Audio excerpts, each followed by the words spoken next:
안녕하세요. 저 코로나 확산 사태로 여러 가지로 아마 어려운 점이 많을 것으로 생각을 합니다. 저 오늘 그 국제법 온라인 강의 중에 좀 색다른 부분을 한번 얘기를 해볼까 합니다. 바로 우리 저 신문지상에서 많이 보죠. 이 국제 통상 분쟁, 또 국제 투자 분쟁. 이제 이게 왜 발생을 하는지, 또 이 통상 분쟁과 투자 분쟁의 특징은 뭔지, 또 이 분쟁이 생기면 해결은 어떻게 하는지, 이제 그런 부분을 오늘 한번 간단하게 설명을 해드리고자 합니다. 신문지상에 자주 나오는, 아마 어떻게 보면 우리가 국제 분쟁 중에는 가장 자주 접하는 분쟁의 형태가 아닌가 생각을 합니다. 세부적으로 들어가면 시간도 많이 걸리고 또 복잡한 문제도 많이 있지만 아주 핵심적인 것만 한번 간단하게 정리를 해서 오늘 말씀을 드려볼까 합니다. 그래서 오늘 이 온라인 강의가 끝나면 한번 내일부터 신문을 한번 보시기 바랍니다. 또 TV 뉴스를 한번 자세히 보시기 바랍니다. 거기에서 통상 분쟁이라는 게 어떤 그 뉴스로 나타나는가, 또 투자 분쟁은 어떤 뉴스로 나타나는가 하는 부분들을 한번 보시고, 그게 실제 어떤 식으로 언론에서 보도가 되고, 또 실제 어떤 식으로 우리한테 다가오고, 또 그 실제 이 분쟁들이 이 국가들끼리 또 개인이나 기업에 대해서 어떠한 함의가 있는지, 어떠한 어려운 점을 제시하는지를 한번 살펴보면 좋을 것 같습니다. 자, 그 생각을 하면서 한번 통상 분쟁, 투자 분쟁을 계략적으로 살펴보도록 하겠습니다. 먼저 통상 분쟁을 살펴보고 그 다음 투자 분쟁 쪽으로 넘어가도록 하겠습니다. 통상 분쟁, 투자 분쟁 양쪽에 공이 적용되는 내용입니다. 지금 전 세계가 혼란 상태에 빠졌죠. 2020년 1월부터 코로나 바이러스 확산 사태로 지금 우리뿐 아니라 미국, 중국, 유럽, 일본 등등 전 세계적으로 대혼란에 빠졌습니다.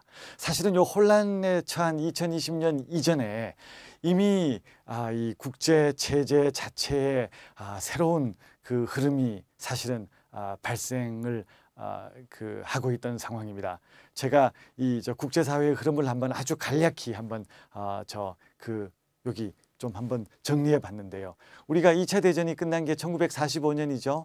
1945년에 2차 세계대전이 끝나고 국제체제가 대변혁을 거치지 않았습니까? 그래서 전체적으로 UN 을 만들고, 또 이제 국제금융체제의 정립을 위해서 IMF를 만들고, 그 다음 국제교역체제를 재정비하기 위해서 가트가 이제 출범을 했습니다. 관세 및 무역에 관한 일반 협정이죠. GATT, 가트가 출범을 한 게 2차 대전 직후인 바로 1947년이 되겠습니다. 사실은 지금도 가트 체제입니다. 지금은 WTO 체제인데 맞습니다. 하지만 이 WTO 체제가 사실은 1995년 1월 1일부터 시작했지만 그 출발점인 가트 체제를 그대로 계승하고 여기에 살을 덧붙여서 확대 개편한 내용입니다. 그러다 보니까 여전히 지금도 가트 체제의 기본적인 내용과 골격이 그대로 남아있다고 생각을 하시면 되겠습니다. 또 마찬가지로 여전히 가트 협정이 지금도 제일 중요한 협정 중에 하나입니다. 신문이나 또 언론 보도에서 가트 협정을 자주 보시죠. 예를 들어 최근에 일본과의 수출 규제 분쟁에 대해서도 가트 조항 얘기들이 많이 나오죠. 또 미국과 한국과의 통상 분쟁에서도 여러 협정들이 얘기가 나오지만 가트는 늘 단골 메뉴로 나오고 있습니다. 중국과도 마찬가지입니다. 그래서 가트 체제가 47년에 시작이 되었지만 여전히 2020년 지금에도 계속 이어지고 있다라고 볼 수가 있겠습니다. 그러면 이 가트 체제가 뭔가? 이 가트 체제, 이게 바로 이게 좀 더 일반화를 시키면 가트 WTO 체제가 바로 일종의 다자주의 체제입니다. 다자주의 체제가 혹시 어떤 내용인가요? 다자주의 체제? 일방주의, 지역주의와 조금 다르겠죠? 반대되는 개념이겠죠? 다자주의가 뭘까요? 바로 전 세계적으로 다자협정을 체결하고 이 다자협정에 따라서 모든 국가들을, 이 룰에 동의하는 모든 국가들을 동시에 포섭해서 이 다자적인 룰을 동시에 적용을 해서 세계적인 규범을 이끌어간다는 개념이 바로 다자주의 체제가 되겠습니다. 이 다자주의 체제가 바로 통상체제, 교역체제를 47년 이래 지금까지 이끌어오고 있는 큰 흐름이 되겠습니다. 이 큰 흐름이 2000년대에 들어와서 상당한 변화를 겪고 있습니다. FTA 얘기 많이 들어봤죠. 자유무역협정. FTA라는 게 양자 간 협정, 주로 지역 간 협정으로 나타나는데요. 이 FTA가 지금 거의 한 400건에 가깝습니다. 전 세계적으로요. 우리나라가 체결한 FTA가 오늘 2020년 9월 3일자로 16개나 됩니다. 우리나라가 16건이고 전 세계적으로 거의 400건에 가깝습니다. 이 FTA가 바로 양자주의, 좀 더 폭을 넓히면 지역주의, 또 최근에 그 미국이나 중국이나 EU에서 그 교역 체제에 대한 여러 가지 운용 방식에서 어떻게든 우리 이해관계를 먼저 반영을 하고 필요한 대로 우리가 조치를 취하겠다는 움직임이 또 나타나고 있죠. 일방주의입니다. 그 양자주의, 또 확대된 지역주의, 그다음 우리 이해관계를 먼저 반영하는 조치를 취하겠다. 일방주의. 요 움직임이 나타난 게 대략 한 2006년부터입니다. 그러니까 2000년대 들어서서 이 FTA가 확산이 되고 지역주의가 확산이 되고 특히나 2015년부터는 특히나 보호무역주의가 더 확산이 되면서 각국이 대표적으로 미국이나 중국의 최근 한 2, 3년간 수입 제재 조치를 이렇게 한번 생각을 해보게 되면 일방주의적 경향이 많이 나타나고 있습니다. 비단 중국이나 일본이나 EU나 특정 국가의 문제는 아닙니다. 전 세계적으로 일방주의가 점점 과거에 비해서는 확산되는 추세입니다. 이제 그러다 보니까 무슨 문제가 생겼습니까?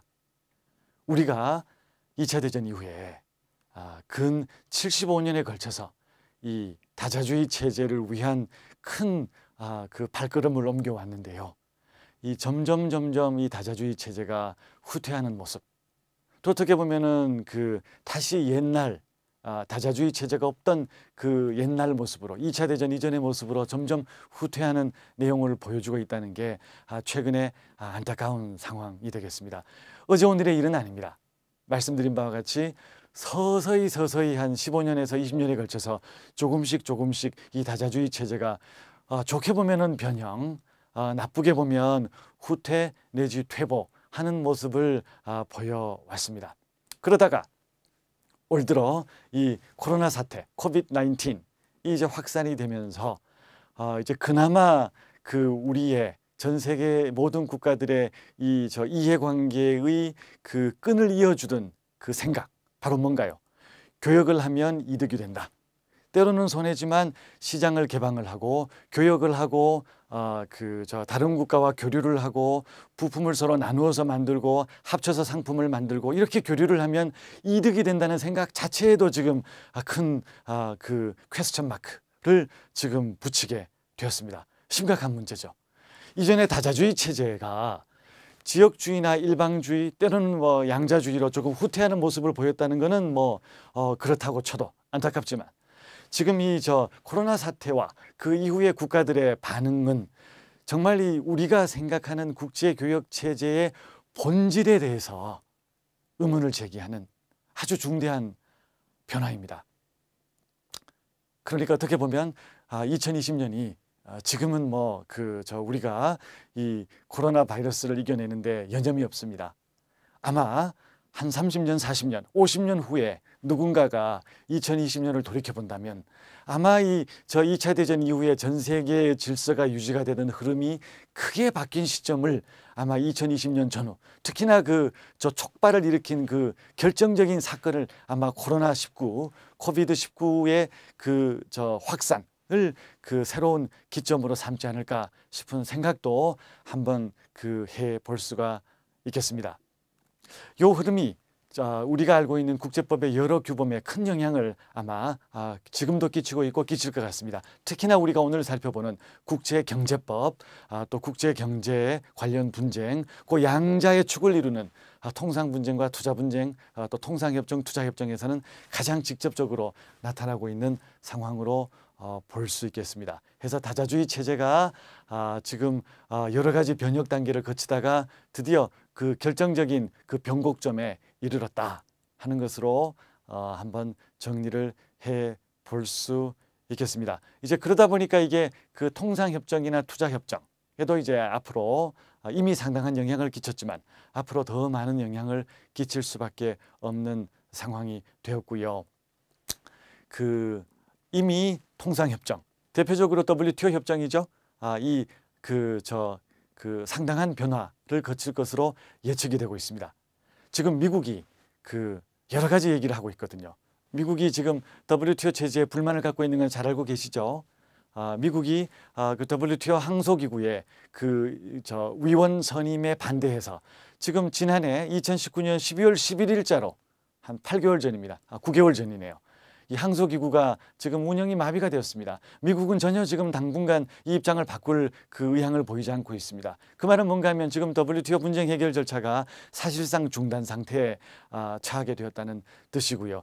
여러 가지 지금 미국이 요구사항을 내놓고 있습니다. 해서 이런 방식으로 현재의 WTO 체제를 바꾸지 않는다면 이 WTO 체제에 미국은 더 이상 협조하거나 심지어 참여할 생각도 없다는 점을 미국의 여러 의사결정자들이 계속하여 밝히고 있는 바입니다. 그래서 지금 미국이나 뭐 다른 나라도 마찬가지입니다. 뭐 EU나 일본이나 중국이나 모든 나라들이 정도의 차이는 있지만 모든 국가들의 공통점이 현재의 통상협정, 대표적으로 WTO 협정에 여러 가지 문제가 있고 그 문제에 대한 개선이 필요하다는 데 대해서는 공감대가 있습니다. 차이점은 뭔가 하면 극단에 있는 미국의 경우에는 현재의 WTO 체제를 거의 해체 수준으로 완전히 바꿔야 된다는 게 미국의 입장입니다. 반대로 중국 같은 경우에는 뭔가 하면 문제는 미미하고 그 문제점은 얼마든지 우리가 조정할 수 있고 그 문제를 조정해서 이 어려움을 극복하자.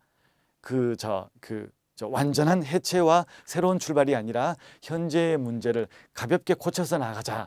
또는 점진적으로 고쳐서 나가자는 게 지금 WTO 체제의 개혁에 대한 양극단의 그 주장이 되겠습니다. 공통점은 있죠. 그 공통점은 뭔가요? 바로 지금 체제는 문제가 있다. 그러니까 고쳐보자는 건 마찬가지입니다. 자, 그렇다면 지금 WTO 체제나 WTO 체제에 기틀을 둔 그 통상협정도 지금 어떤 식으로 바뀌는지의 문제만 남아있지 바뀌는 건 이제는 시간 문제입니다. 개선 또는 크게 보면 개혁. 이 이제 머지않은 장래에 곧 이루어질 전망입니다. 그 바뀌는 과정에 코로나 사태가 또 이로 인한 국가들의 그 새로운 학습의 효과가 큰 영향을 미칠 것 같아요. 그래서 옛날의 다자주의 체제가 통상협정 맥락에서도 크게 바뀐다는 게 되겠습니다. 투자협정은 어떻습니까? 또 투자 분쟁은 어떻습니까? 여기도 마찬가지입니다. 약간 맥락은 다릅니다만 그 투자협정에서는 WTO처럼 전 세계적인 하나의 협정으로 운영이 되지는 않습니다. 해서 다자주의 체제라고 하지만 사실은 투자협정 부분에서는 하나의 단일의 협정이 아니라 여러 가지 공통점을 가진 이제 그 수많은 그 양자협정 한 3,400개 정도 됩니다. 이 3,400개 정도의 양자협정이 동시에 움직이는 형태의 좀 색다른 모습의 다자주의 체제를 그동안 유지해 왔는데요. 투자협정과 투자분쟁도 지금 2015년경을 전후해서 새로운 개혁과 개선의 노력이 전 세계적으로 지금 감지가 되고 있는 상황입니다. 사실 지금 여러 가지 협상이나 논의가 활발하게 진행이 되고 있습니다. 그래서 이 투자협정도 지금 대대적인 지금 개편이 검토가 되고 있는데요. 여기서도 마찬가지입니다. 여기서 일부 국가들은 전면적인 대개혁을 요구하고요.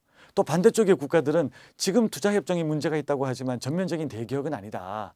일부 개선만 가하면 된다는 게 또 이제 반대쪽 국가입니다. 독특한 게 이쪽은 지금 투자협정 개선이나 개혁 부분에서는 입장이 반대되는 국가가 미국과 EU, 유럽연합입니다. 전면적인 개혁을 주장하는 국가가 유럽연합이고요. 점진적인 개선을 주장하는 국가가 미국입니다. 그래서 여기서도 공통점은 뭔가요? 기존의 그 투자협정이나 투자분쟁 해결 체제가 문제가 있다. 고쳐야 된다. 거기에는 모든 공통점이 있습니다. 차이점은 전면적인 대개혁이냐 점진적인 개선이냐 그 차이만 나눠질 따름입니다. 그래서 여기서도 아마 조만간 대대적인 그 변화가 지금 예견이 되고 있는 상황입니다. 자, 여기에서도 지금 여러 가지 논의가 새로운 급물살을 타고 있는데요. 바로 코비드-19 코로나 사태 때문에 이 자체에서도 투자협정과 투자분쟁 요 맥락에서도 이 코로나 사태로 인한 각국의 그 정책이나 또 사고의 변화가 이 투자협정이나 외국인 투자자의 대우에 어떤 식의 영향을 끼칠지가 새로운 변수로 부각되게 되었습니다. 자, 그러니까 정리하면 어떻습니까? 국제경제체제가 다자주의 체제를 모토로 지난 75년간 한 방향으로 진행해 왔습니다. 그러다가 2000년에 들어서 먼저 통상협정 체제부터 그 다음 2015년 전으로 투자협정 체제로 이미 각각 개선의 노력과 또 심지어 개혁의 움직임이 감지되고 있던 상황입니다.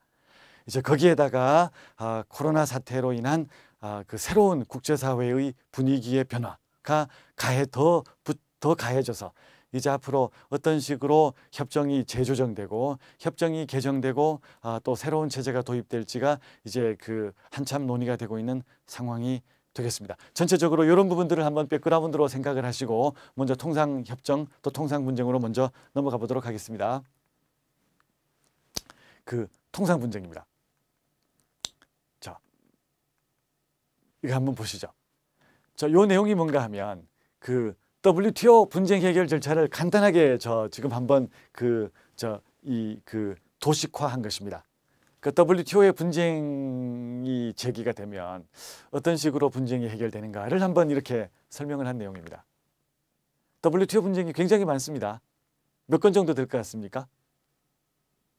그 아마 지금 마음속에 갖고 계신 것보다 훨씬 많을 겁니다. 그 제가 오늘 강의를 위해서 그 나오면서 오늘 오전에 체크를 했더니 2020년 9월 3일 오늘 기준으로 WTO에 제기된 분쟁이 596건이나 됩니다. 1995년 1월 1일부터 지금까지 한 596건. 그러니까 대략 한 600건이죠. 분쟁이니까 거의 2주에 한 번꼴로 분쟁이 계속 제기가 됐다는 얘기거든요. 상당히 빈도가 높습니다.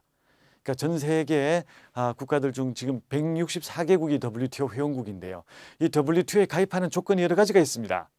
WTO에 가입하는 조건이 여러 가지가 있는데 그 중에 하나가 뭔가 하면 이 WTO의 강제분쟁 해결 절차를 받아들인다는 것이고 거기에 따라서 모든 국가들이 그 상대방의 교역 그 조치에 대해서 문제 제기를 하거나 또 제소를 하는 것이 모두 허용이 되어 있습니다. 그래서 이 WTO 분쟁 해결 절차가 활성화되어서 지난 25년간 오늘까지 활발하게 진행이 되어 오고 있는 것이고요. 사실은 이 WTO 분쟁 해결 절차가 활성화되면서 오히려 이게 WTO에 큰 부담으로 작용을 했고 그게 결국은 아까 제가 말씀드린 것처럼 WTO 체제의 쇠퇴 또는 WTO 체제의 그 약화 현상을 초래한 부분도 적지 않아 있습니다. 분쟁이 늘어나니까 어떻게 되겠습니까? 분쟁이 늘어나다 보니까 수많은 분쟁들이 WTO로 오게 됐습니다. 근데 그들 중에 일부는 이게 과연 통상 분쟁인가? 이게 과연 WTO 체제의 적절한 분쟁인가? 라고 생각되는 많은 분쟁들도 이쪽으로 오게 되었거든요. 왜 그렇죠? 왜 이쪽으로 오게 되었습니까? 왜 그럴까요? 제가 아까 말씀드렸죠. WTO에 가입할 때 첫 번째 조건이 중요한 조건이 무엇인가요? 어떤 식의 그 무역 관련 조치도 상대방의 제소를 내가 다 감수한다는 약속하에 WTO에 가입하게 되는 것이거든요. 다른 국제조약에서 이렇게 강제 관할권을 받아들이는 경우는 그렇게 많지는 않습니다. 가령 ICJ는 어떻습니까? 국제사법재판소는 국가들끼리 그 재판 관할권 형성에 합의를 해야 그쪽으로 진행을 할 수가 있죠. 이런 부분에 대해서 관할권을 법원의 관할권 형성에 대해서 여러 가지 이제 구체적인 합의가 필요하지만 이 WTO 체제 어떻게 보면 통상협정 전반에서는 항상 제소와 피제소를 전제로 한 협정을 만들다 보니까 다른 협정에서 보기 힘든 이 분쟁 해결 절차로 직행하는 현상이 나타나게 되었고 그러다 보니까 국가들은 어떤 인센티브를 갖게 되겠습니까? 무역 분쟁은 물론 WTO나 그 통상 분쟁 해결 절차로 갑니다. 그런데 더 큰 문제는 사실은 본질은 무역 분쟁이 아닙니다. 그 본질은 다른 정치적 분쟁, 외교적 분쟁, 영토 관련 분쟁, 환경 관련 분쟁 그 본질은 딴 데 있습니다. 하지만 그 딴 영역에 있는 협정을 통해서 그 영역에 적용되는 협정을 통해서 이 국제 분쟁 해결 절차로 가려고 하면 첫 번째 그러한 분쟁 해결 절차가 미비되어 있거나 또는 두 번째 그 절차는 있지만 그 절차로 가기 위한 그 요건이 너무나 까다롭고 특히나 상대방의 동의를 얻어야 되는 경우에는 힘들거든요. 그러다 보니까 금방 쉽게 다가오는 절차가 WTO 분쟁 해결 절차입니다. 그러다 보니까 이 본질은 다른 이슈, 이게 인권 문제건 환경 문제건 그 여러 가지 다른 문제이지만 이것을 그 무역 관련 이슈로 변화, 또 어떻게 보면 포장, 또 어떻게 보면 변형 시켜서 WTO로 갖고 오는 사례가 점점 늘어났고요. 이제 그러다 보니까 피제소국 입장에서는 점점 많은 불만을 터뜨리게 됩니다. 통상 분쟁이 아닌데 어떻게 WTO로 오느냐? 또 심지어 이거는 통상 분쟁이 아니니 WTO에서는 다뤄서는 안 된다는 사례가 점점 늘어나게 되었고요. 이제 이런 상황에서 WTO의 분쟁 해결 절차가 늘어나면서 이게 한편으로 분쟁 해결 절차의 활성화라는 어떻게 보면 국제법의 룰 오브 로, 법의 지배, 의 강화 현상을 보여주는 이 긍정적인 부분도 있지만 그 이면에는 이 감당하지 못할 분쟁들을 WTO로 가지고 와서 이 내용들을 소화하고 여기에 대한 결정과 판정을 내리면서 여기에서 쌓인 국가들의 불만, 그 불만에 숨겨진 이 협정의 빈틈, 또 협정의 애매함, 이 내용들이 점점 축적이 되다가 지금 여러 각도로 국가들끼리의 갈등과 긴장을 초래하는 게 지금 WTO가 위기에 처한 여러 가지 이유 중에 하나로 볼 수가 있지 않을까 생각을 합니다. 그 불만을 가진 국가 중에 가장 큰 불만을 가진 국가가 놀랍지 않게 미국입니다. 미국은 무려 230건 정도의 분쟁에서 WTO 분쟁의 대상국이었습니다. 그러니까 아까 제가 말씀드린 게 한 600건 정도 분쟁인데 그중에 얼추 한 3분의 1 정도가 미국 관련 분쟁입니다. 그러니까 대부분의 분쟁이 미국이 관여됐다는 것이죠. 이 200건 정도 분쟁에서 미국이 제소를 당한 분쟁이 미국이 제소를 한 게 아니라 미국이 제소를 당한 분쟁이 대략 한 70% 정도가 되는데요. 이 분쟁에서 그 90% 정도에서는 미국이 졌습니다. 그러니까 WTO 분쟁의 상당 부분이 미국이 제소를 당한 케이스인데 596건 중에 그중에 90% 정도에서 미국이 패소를 했습니다. 그러니까 미국의 불만이 점점 커질 수밖에 없었을 것 같고요. 이제 그러다 보니까 이게 특히나 다른 나라의 불만도 불만이지만 미국이 크게 보면 2005년, 6년 이때부터 미국이 WTO 체제에 불만을 조심스럽게 표출해 오고 있었고요. 특히나 분쟁 해결 절차에 대해서 이제 그게 제대로 이제 반영이 되지 않다 보니까 2015년 경부터는 점점 그 불만을 노골적으로 표출하게 되었고 트럼프 대통령이 집권한 2017년 1월부터는 본격적으로 WTO 무력화 작업에 나서고 있는 것으로 볼 수가 있겠습니다. 자, 그래서 이게 지금 WTO 분쟁 해결 절차의 그동안에 크게 보면 기여와 한계가 되겠습니다. 자, 그래서 이게 지금 논의가 되고 있는 게 이 WTO 분쟁 해결 절차를 한번 바꿔나가자, 바꿔보자는 게 지금 한참 논의가 되고 있고요. 그 WTO의 여러 가지를 지금 바꾸려고 합니다. 그 substantive provisions, 실체적 규정을 바꾸자는 논의도 지금 한참 되어 있고요. 반덤핑 협정의 조항을 바꾸자, 보조금 협정의 조항을 바꾸자, 또 새로운 디지털 관련 조항을 새로 만들자, 환경 관련 규정을 새로 만들자, 코로나 사태에서 봤다시피 이게 의료기기 관련 협정을 새로 만들자 하는 등등의 논의가 지금 이루어지고 있고, 그거하고 별도로 오랜 기간 이 분쟁 해결 절차를 한번 바꿔보자는 움직임도 오랜 기간 진행이 되어 오고 있고, 이제는 발등에 불이 되었습니다. 발등에 떨어진 불이 되었습니다. 바로 미국이 그 불만을 노골적으로 표출을 하고 이제 항소기구 위원 임명에 반대하고 이 급기야 지금 2019년 12월 11일자로 항소기구 운영이 중단이 되었으니까 이제는 어떻게든 그 타협점을 찾아서 분쟁 해결 절차를 개선 또는 심지어 개혁하는 방향으로 나갈 수밖에 없게 되어 있습니다. 자, 그게 지금 상황인데요. 그러면 현재 WTO 분쟁 해결 절차는 어떻게 운영되는지를 잠깐 보겠습니다. 바뀔 가능성이 큽니다. 지금 바뀔 가능성이 크지만 일단은 현재의 내용이 어떤지를 한번 보면 대략 이런 흐름으로 움직이고 있습니다. 기억나시죠? 지난해 2019년이죠. 왜 일본이 7월 1일자로 한국에 대해서 수출 제한 조치를 부과했고, 그 한일 간의 그 교섭이 이루어지다가 제대로 이루어지지 타협이 외교적으로 해결이 되지 않고 하다 보니까 어떻게 됐습니까? 일본이 수출 규제 조치를 계속 한국에 부과하고 있고 그에 따라서 한국이 이제 이 조치가 WTO 협정 위반이다.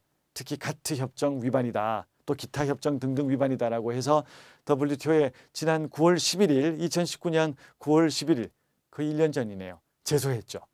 그게 이제 한번 흐름을 보면 이런 흐름으로 지금 진행이 되게 되어 있습니다. 현재 체제에서 제기된 분쟁이면 이런 흐름을 따라서 WTO 체제 내에서 움직이게 되겠습니다.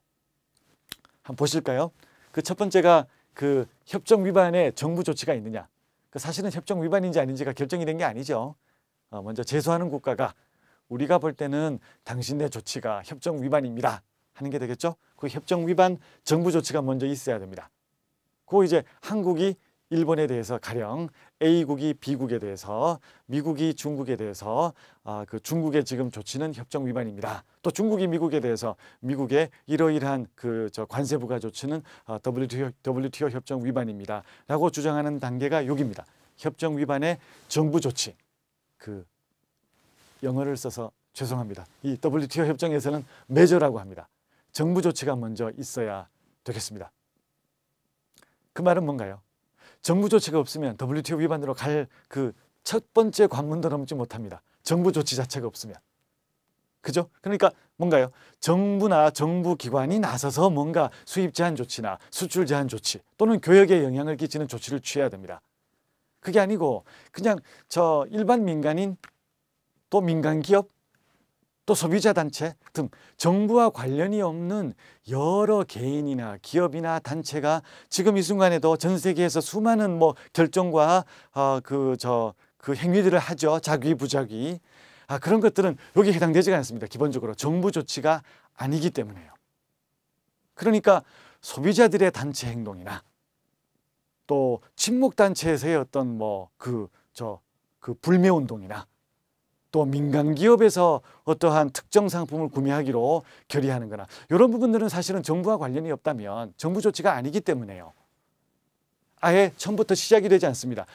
교역에 수출과 수입에 큰 영향이 있을 수도 있지만 아예 첫 번째 단추부터 들어가지가 않게 되는 것이죠. 이게 애매합니다. 왜 그렇죠? 때로는 정부가 뒤에 숨어 있어요. 정부가 소비자 단체를 뒤에서 움직이거나 정부가 민간인들을 움직이거나 또 정부가 어떤 식으로 좀 뒤에서 보이지 않는 그 손을 좀 쓰거나 할 경우에는 이게 헷갈립니다. 그죠? 그러면은 이게 과연 정부 조치가 있느냐부터 이제 문제가 되기 때문에요. 그래서 그게 지금 큰 쟁점으로 있고 현재 WTO 협정으로 이러한 부분을 제대로 커버를 하거나 제대로 확인이 안 되고 있습니다. 지금 미중 분쟁의 가장 큰 문제 중에 하나가 바로 제가 방금 말씀드린 요 내용입니다. 미국 주장은 뭔가요? 중국이 WTO에 가입한 게 2001년인데요. 지난 19년을 두고 봤더니 이게 중국에 대해서 WTO 협정을 적용하는 게 너무나 힘들다는 거죠. 그러니까 말씀드린 바와 같이 중국은 이게 어디까지가 정부고 어디서부터가 민간 영역인지가 애매하다 보니까 그 경계선상에 있는 게 많이 있죠. 대표적인 게 중국 국영기업입니다. 이 경우에는 이게 이 정부로 봐야 될 것인지 아니면 민간 기업으로 봐야 될 것인지가 이제 항상 애매한데요. 이게 단순히 철학적인 문제가 아닙니다. 철학적인 문제나 어떤 업체의 거버넌스 조직을 어떻게 해야 될 것인가의 문제가 아니라 순전히 통상 분쟁이라는 맥락에서 보게 되면 첫 번째 단계 여기입니다. 과연 정부 조치가 있느냐. 정부 기관이 아닌 기업이나 개인이나 이런 부분들을 이런 그 주체들을 정부라고 보게 되는 순간 거기에서 움직이는 여러 가지 사항들이 전부 WTO 협정으로 들어오게 되는 것이고 그게 아니면 아예 협정 밖으로 놓이게 되는 것입니다. 본질적인 차이죠. 본질적인 차이고 미국은 중국에 대해서 그것을 고쳐라. 그 다음 중국은 어떻게 반격하고 있습니까? 그것을 우리가 어떻게 고치느냐. 중국의 경제 주권의 문제이고 WTO 협정에서 규정하지 않는 부분이고 이 부분은 우리가 결정할 부분인데 왜 미국이 중국의 내정에 간섭하느냐는 게 중국이 지금 미국에 대해서 요구하는 주장의 핵심적인 부분입니다. 타협점을 찾기가 힘들죠. 본질적으로 이 문제에 대해서. 그러다 보니까 이게 미중 간의 분쟁이 이게 당장 어떻게 관세율을 낮추고 시장을 조금 더 개방하고 중국이 미국의 위스키를 좀 더 사고 중국이 미국의 밀을 조금 더 사고 또 중국이 보잉사 비행기를 산다고 해서 그 해결될 문제가 아닙니다. 단지 그냥 미봉책으로 뭔가 조금 그 악화되는 상황을 방지한다는 것에 있을 따름이지 불만의 본질, 이 불만의 본질은 쉽게 해결될 수 있는 부분이 아니어서 이런 부분이 남아있는 한 미중 분쟁은 아마 앞으로도 당분간 계속 이어질 수밖에 없는 상황으로 볼 수가 있겠습니다. 그게 첫 번째입니다. 정부 조치가 있어야 됩니다. 자, 정부 조치가 있죠. 그 정부 조치가 있으면 어떻게 되겠습니까? 그 정부 조치에 대해서 한일 간처럼 또는 미중 간처럼 내가 볼 때는 당신네 국가의 조치가 협정 위반입니다 라고 하는 순간 또 반대 국가는 협정 위반이 아닙니다 라고 얘기하겠죠. 이렇게 동일한 문안을 두고 동일한 협정을 두고 양 국가가 서로 상반되는 의견을 제시하게 되면 뭐가 생깁니까? 분쟁이 있죠. 분쟁이 있습니다. 자, 이제 분쟁이 시작이 되었습니다. 정부 조치가 있고 정부 조치에 대한 해석과 견해를 달리하고 이게 법적으로 충돌이 생기고 따라서 분쟁이 발생했습니다. 분쟁이 발생하면 첫 번째가 요 양자 협의 단계, 두 번째가 패널 절차 1심 법원입니다. 세 번째가 지금 지난해 12월 달부터 마비된 항소 절차, 네 번째가 패소국이 이행하는 절차, 마지막으로 보복 절차 내지 분쟁 해결, 요 흐름으로 이어갑니다. 우루과이 라운드에서 왜 우루과이 라운드입니까? 현재의 WTO 체제를 협상한 게 우루과이 라운드 협상이죠. 우루과이 라운드에서 국가들이 고민을 많이 했습니다. 이 분쟁 해결 절차를 만들면서 어떻게 해볼까 고민을 하다가 새로운 제도를 대폭 받아들이면서 한편으로는 외교적 교섭의 그 본류의 가트 체제의 모습을 그대로 일부는 유지를 하고자 했거든요. 그러다 보니까 이런 절차를 구성을 하게 되었고요. 첫 번째가 양자 협의입니다. 일단 분쟁이 제기가 되면 두 국가가 만나야 돼요. 양자 협의를 하게 돼 있습니다. 일종의 뭐라 그럴까요? 숙려 기간 또는 외교의 마지막 기회를 주는 것이죠. 한 60일간 두 번에 걸쳐서 만나서 해결을 하도록 하고 있습니다.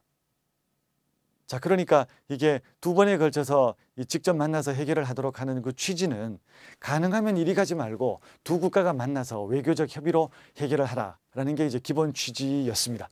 중요한 절차입니다. 근데 사실은 이게 무용지물이 되어버렸습니다. 왜 그럴까요?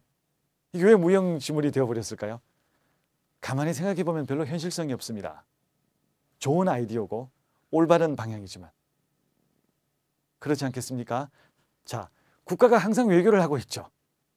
한국과 일본은 항상 교섭을 하고 있죠. 교섭이 때로는 안 되지만 교섭은 항상 합니다. 미국과 중국 간에도 싸우지만 계속 교섭은 하죠. 그러니까 2단계에서 해결될 문제였으면 이미 2단계에서 해결되었을 겁니다. 몇 년에 걸쳐서 조치가 시행되는 경우가 많이 있거든요. 아무리 빨리 들어온 조치라도 최소한 몇 달간 적용되는 조치가 대부분이거든요. 그러면 그 조치가 도입되는 단계부터 실제 시행되는 순간부터 이미 국가들끼리 이 2개 국가, 3개 국가 또 많을 경우에는 한 10몇 개 국가들이 만나서 이미 불만도 얘기하고 수정도 요청하고 거기에 대한 반박도 있고 해서 이미 외교적 교섭이 한참 이루어지거든요. 그러니까 외교적으로 해결될 계제였으면 이미 2단계에서 해결되거나 아예 분쟁 자체가 없거나 했을 텐데 이미 여기까지 왔다는 문제는 뭔가요? 외교적으로 해결하기에는 그 임계점을 넘었다는 뜻일 것입니다. 그러니까 사실은 여기서는 어떤 문제가 생기는가 하면 항상은 아니지만 대부분의 분쟁에서 오히려 국가들끼리 감정만 악화됩니다. 이미 해결되지 않은 문제를 갖고 와서 A국은 B국에 대해서 당신의 조치가 저렇게 문제가 많은데 어떻게 이거를 협정 위반이 아니라고 하느냐라고 공격을 하고 반대쪽에서는 협정 위반이 아닌데 어떻게 이렇게 주장을 하느냐고 또 반박을 하고 하다 보니까 오히려 국가들끼리 감정의 골만 깊어지는 상황도 왕왕 발생하고 있는 상황입니다. 일종의 무용지물처럼 되어버렸습니다. 자, 양자협의에서 실패하는 게 대부분이고요. 양자협의에 실패하는 게 대부분이고 그러면 그 다음 1심 절차인 패널 절차로 가게 됩니다. 패널 절차는 양국이 협의를 해서 요 분쟁을 담당할 전문가 3명을 임명합니다. 자국 국적자는 빼고요. 그러니까 어떻습니까? 미국하고 중국 간의 분쟁이라면 양자협의가 실패하겠죠. 예를 들면 그러면 패널 절차로 넘어갑니다. 그러면 두 나라가 패널을 구성을 위한 협의를 시작을 하고요. 이걸 통해서 3명을 임명을 합니다. 자국 국적자를 빼고요. 그러면 아마 뭐 유럽에서 1명, 또 아시아에서 1명 가령, 중남미에서 1명 이렇게 뽑아서 3명의 패널을 구성을 하게 되겠습니다. 요 패널에서 이제 그러니까 그 양국의 입장을 듣고 구두 심리를 하고 최종적으로 문제의 조치가 협정 위반이다 또는 협정 위반이 아니다라고 결정을 내리게 되겠습니다. 판정이 나오겠죠. 이제 그 다음 항소기구 절차로 가게 되는데요. 항소기구는 요 패널 절차하고 좀 본질적으로 다른 게 아까 제가 패널은 그 3명을 사건마다 임명을 한다고 했죠. 그러니까 매번 바뀝니다. 국가들이 자기들이 원하는 사람을 3명을 임명을 하는 거거든요. 반면에 여기는 상설적으로 7명이 지명이 되게 되어 있습니다. 그러니까 7명이 임명이 되어서 상설적으로 제네바에 있습니다. 이제 그러다 보니까 그 7명 중에 3명씩 이 그룹을 짜서 특정 분쟁을 담당하게 되는 게 여기 이제 절차고요. 그 원래 패널 절차 같은 경우에는 한 6개월 정도가 소요되는 것으로 생각을 했고, 그 항소기구 절차 같은 경우에는 3개월 정도가 소요되는 것으로 원래 생각을 했었습니다. 지금은 엄청나게 늘어났습니다. 이게 현실성이 없다는 이제 부분이겠죠. 자, 그래서 항소기구 절차를 거치게 되면은 이제 최종적으로 분쟁이 종결되게 됩니다. 그죠? 사실은 항소기구 절차가 오기 전까지도 종결될 수 있죠. 어떻게 되겠습니까? 패널 절차에서 그 제소국과 피제소국 간의 승패가 나뉘고, 그런데 패한 국가, 피제소국이 만약에 항소를 하지 않으면 제소국도 승소국도 항소를 할 이유가 없겠죠. 그러면 항소 절차로 가지 않으면 여기서 끝납니다. 항소를 하는 경우에 항소기구 절차가 이제 도입이 될 거니까, 시작이 될 거니까 항소를 하게 되면 항소기구 절차로 가게 되고, 이제 그 3개월 이론적으로는 이 소요되게 되어 있습니다. 그 다음이 이제 복잡해요. 패한 국가가 있게 되겠죠. 피제소국이 패하게 되면 그 의미가 어떻게 됩니까? 최초 정부 조치에 법적 문제가 있다는 것이죠. 자, 그래서 피제소국이 패하게 되면 항소기구 심리를 끝내고 또는 패널 심리를 끝내고 피제소국이 직접 패하게 되면 그 다음은 뭔가 그 조치의 문제점을 해소하는 절차로 넘어가게 되는데요. 그게 이제 이행 단계가 되겠습니다. 판정을 이행한다는 뜻입니다. 따라서 항소심이 없으면 패널 판정을 이행하는 거, 항소심이 있으면 항소심 플러스 항소되지 않은 패널심의 결정을 이행하는 절차가 도입되게 되는데요. 굉장히 독특한 절차입니다. 시간이 오래 걸려요. 이제 그러다 보니까 이제 패소국의 조치를 이행해야 되는, 즉 문제의 조치를 개선 또는 변경 또는 철회해야 되는 국가가 패소국이죠. 그 패소국의 그 상당한 시간적 기한의 이익을 부여한 단계가 이행 단계입니다. 최장 15개월입니다. 협정을 보면 1년이 넘죠. 평균 8개월입니다. 지금 600건에 가까운 분쟁에 그 최종적으로 이행 단계까지 넘어간 분쟁의 평균치가 8개월이에요. 그러니까 이행까지 끝나고 나서 이행까지가 또 8개월이 걸린다는 거죠. 긴 시간입니다. 이 단계를 거쳐서 분쟁이 완전히 해결이 되거나, 만약에 이행 단계를 거쳐서 문제의 조치가 완전히 철회되거나 또 철폐되거나 또 개선되거나 변경되면 분쟁이 해결되겠죠. 그러면 모든 게 정리가 됩니다. 여기서부터 또 분쟁 해결까지가 모든 게 정리가 됩니다.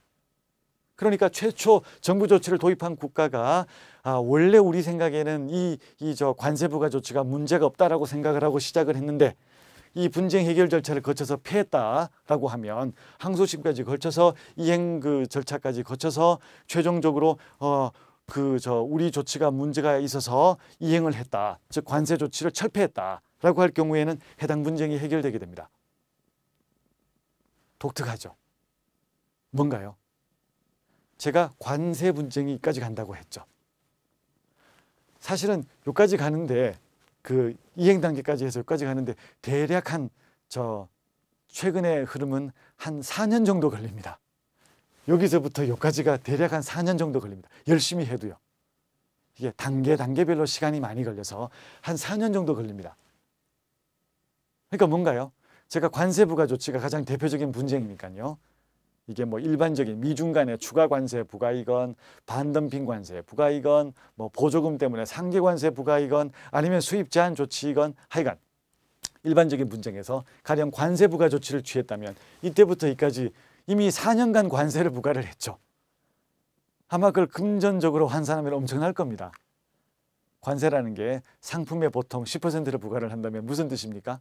예를 들어서 그 자동차가 예를 들어 한 대에 3만 불이라면 10%면 3천 불이죠. 그럼 미국으로 수입되는 자동차에 대해서 대당 3천 불을 납부를 하는 거거든요. 큰 금액이죠. 한 대. 그래서 그게 무려 4년간 이게 쌓였다면 그 이자의 이자까지 엄청난 돈이 이 시점까지는 이미 그 납부가 된 겁니다. 그런데 최종적으로 그 관세 조치가 문제가 있다, 잘못된 것이다라는 판정이 나온 거예요. 거기에 승복을 해서 패소국, 즉 관세 조치를 최초로 부과한 국가가 그 관세 조치를 철폐했습니다. 자, 그럼에도 불구하고 잘못 부과된 관세를 돌려주지 않습니다. 이게 가장 우리가 일반적으로 오해하는 부분 중에 하나입니다. 많은 사람들이 WTO 분쟁에서 승소하면 그동안에 잘못 부과했던 그 관세, 또 관세의 이자, 그 이자의 이자까지 전부 다 합산해서 우리가 A국으로부터 돌려받는다, B국으로부터 돌려받는다. 이제 그러니까 WTO에서 반드시 승소해야 된다라는 그 잘못된 내용이 신문지상에 나오거나 아니면 뭐 일반인들도 많이 이제 그렇게 보는 부분이 있습니다. 그렇지 않습니다. 이게 WTO 체제의 큰 특징이자 문제점 중에 하나고 고치자는 얘기가 나오는 부분 중에 하나입니다. 그 다음 슬라이드에서 설명을 드리겠습니다만, 그래서 여기까지 가는데 시간이 많이 걸리는데 그게 단지 시간의 문제가 아니라 시간이 걸리는데 문제의 조치가 그대로 남아있고 요 시점에서 소급해서 시정을 하는 것이 아니라 그 시점에서 미래에 대해서 장래적으로만 문제의 조치를 정리한다는 게 WTO 체제의 통상분쟁 체제의 통상협정의 기본 골격입니다. 이제 그러다 보니까 이게 일반적으로 우리가 구제 조치라고 생각할 때의 그 소급적인 그 문제 해결을 포함하는 구제 조치와는 차이가 있고, 이 차이점이 많은 경우에 혼돈을 초래하는 부분이라고 볼 수가 있겠습니다. 마지막으로 패소국이 지금 제가 어떻게 얘기를 했습니까? 그 문제의 조치를 제가 패소국이 문제의 조치를 철폐한다고 했죠. 문제의 조치를 철폐하면 분쟁이 해결이 됩니다. 이거는 아주 부드러운 시나리오죠. 좋은 시나리오입니다. 이 경우에는. 때로는 철폐하지 않는 경우도 있습니다. 우리는 도저히 승복을 못하겠다. 가끔 있어요. 옛날에는 거의 없었는데 최근에는 늘어나고 있습니다. 이게 바로 WTO 체제에 대한 신뢰도가 저하되다 보니까 이제는 패소국이 영어로 이야기하면 푸트 드래깅, 또 승복하지 않는 미승복의 상황이 점점 옛날보다는 늘어나고 있는데요. 이제 그렇게 되다 보면은 승소국은 공식적으로 WTO의 그 분쟁 담당을 하는 WTO 분쟁 해결 기구에 이러한 미이행 단계에 대해서 설명을 하고 보복에 대한 승인을 받을 수 있습니다. WTO가 보복을 승인해요. 그러면 공식적으로 보복을 합니다. 승소국이 판정을 이행하지 않는 패소국에 대해서 보복을 이행하게 되는 단계가 이게 마지막 단계가 되겠습니다. 자, 좋은 아이디어인데 이 보복 절차도 실제 적용을 해보니 많은 그 문제점이 확인이 됐습니다. 왜냐하면 보복을 어떻게 보복을 하는가요? 모든 통상분쟁과 통상협정에서의 보복은 관세상의 보복입니다. 또는 교역상의 보복입니다. 교역상의 보복 중에 가장 대표적인 게 관세상의 보복이거든요. 자, 관세상의 보복은 어떻습니까? 미국과 중국 간의 분쟁이라고 예를 들어 생각을 하면 미국이 승소를 하고 중국이 패소를 했습니다. 중국이 이행하지 않았습니다. 그러면 이제 중국이 이행하지 않았으니까 중국에 대해서 미국이 추가 관세를 부과해요. 그럼 상당히 중국이 충격을 받겠죠. 왜냐하면 둘 다 그 큰 시장을 갖고 교역 규모가 상당하다 보니까 저쪽에서 미국이 중국을, 중국이 미국을 추가 관세로 보복을 한다라고 하면 큰 충격을 받고 그게 이제 일종의 레버리지가 되어서 협정을 이행하게 됩니다. 원래 그게 아이디어였어요. 자, 좀 바꿔볼까요? 패소국이 미국입니다. 승소국은 조그마한 나라예요. 어떻습니까? 패소국이 미국이고 승소국이 조그만 나라입니다. 조그만 나라예요. 시장이 작은 나라예요. 어떻습니까? 미국이 이행을 하지 않습니다. 예를 들어서 가상의 사건에서. 그럼 무슨 문제가 생기죠? 승소국인 작은 나라, 시장이 작은 나라, 카리브해의 조그마한 나라, 아시아의 조그마한 나라, 그 경우는 어떻습니까? 협정에 따르면 보복을 해요. 보복은 관세상의 보복입니다. 그러니까 자국으로 수입되는 미국 상품에 관세를 부과하는 거예요. 추가 관세를. 미국이 외국 상품에 추가 관세를 부과할 때는 그 타격이 엄청나겠죠. 미국 시장 자체가 크기 때문에. 근데 반대로 미국이 이행하지 않아서 미국의 상품에 대해서, 미국산 상품에 대해서 승소국인 작은 나라가 관세 부과를 할 경우에는 굉장히 제약이 큽니다. 왜 그런가요? 미국은 별로 신경을 안 쓰겠죠. 어차피 그 나라 시장 규모 자체가 작고 거기에 팔리지 않는 상품, 관세가 올라서 팔리지 않는 상품은 다른 시장에서 팔릴 거고, 또 반대로 작은 나라는 어떻습니까? 그 미국 상품이 필요해서 수입하는 경우가 대부분이거든요. 그게 기계 상품이건 자본재건, 그게 자동차건, 그게 미국 상품이 필요해서 수입하는 경우가 대부분일 텐데, 이게 관세를 부과한다고 해서 자기 발등에 자기 발등을 찍는 거거든요. 그 경우에는. 그래서 실제 분쟁에서는 이와 같이 국가들끼리의 그 시장 규모의 차이가 큰 경우에는 보복 절차가 제대로 작동하지 않는다는 게 또 그간의 그 경험이 되었습니다. 전부 다 문제가 있는 거죠. 제가 한번 정리해 볼까요? 그럼 제가 현 WTO 체제, 지금 WTO 체제입니다. FTA도 마찬가지입니다. FTA도 똑같습니다. FTA의 차이점은 뭔가 하면 이것만 없어요. FTA는 항소 절차가 없거든요. 일부 FTA는 항소 절차가 있긴 합니다만 대부분의 FTA는 항소 절차가 없습니다. 이것만 빼고는 나머지가 다 똑같아요. 그러니까 항소 절차가 없으니까 그 시간이 조금 줄어드는 측면이 있습니다만 이 흐름은 기본적으로 똑같습니다. 마지막 문제점까지. WTO를 일종의 벤치마킹해서 갖고 왔거든요.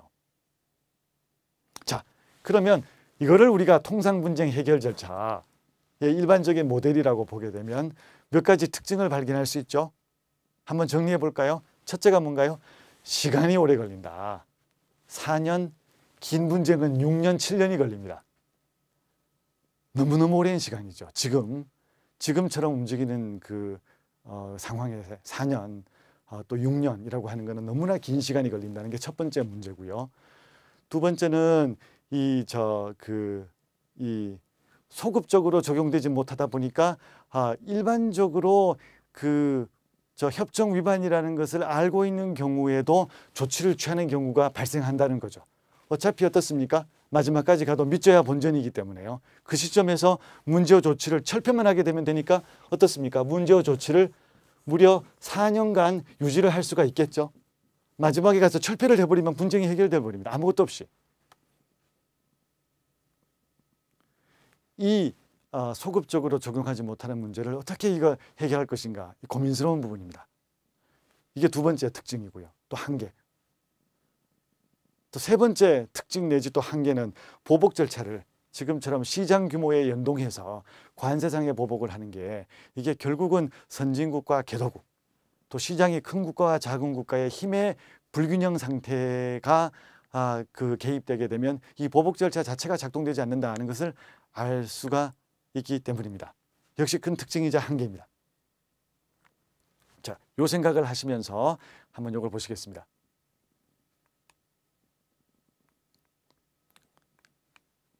자, 그래서 제가 말씀드린 통상분쟁 해결 절차의 특징을 이렇게 볼 수 있겠습니다. 첫째 뭔가요? 소급 적용 불가. 이게 제가 볼 때 제일 중요합니다. 소급 적용 불가. 미래로만 적용된다. 국가들이 1994년에 두려웠거든요. 이게 처음으로 항소기구도 만들고 처음으로 이 강제력이 있는 분쟁 해결 절차를 이제 국제교육체제에 도입하다 보니까 뭔가 잘못되면 그때부터 고치도록 하자라는 단순한 생각에서 출발을 했습니다. 근데 이게 실제 분쟁 해결 절차에 적용을 하다 보니까 아예 분쟁을 본질적으로 해결하는데 문제가 있구나 하는 부분을 느낀 건 한참 뒤의 일입니다.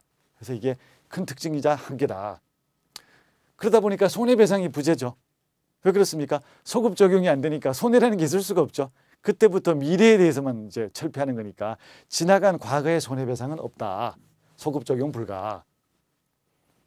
라는 부분이고, 또 협정 위반이냐 아니냐를 따지니까 이게 사소한 위반이냐 중대한 위반이냐의 차이가 없고 오로지 한국의 조치가 WTO 협정에 합치하느냐 불합치하느냐, 일본의 조치가 WTO 협정에 합치하느냐 불합치하느냐지 일본의 조치가 얼마나 불합치하느냐 중국의 조치가 얼마나 경미한 위반이냐 그런 부분을 따지지는 않습니다.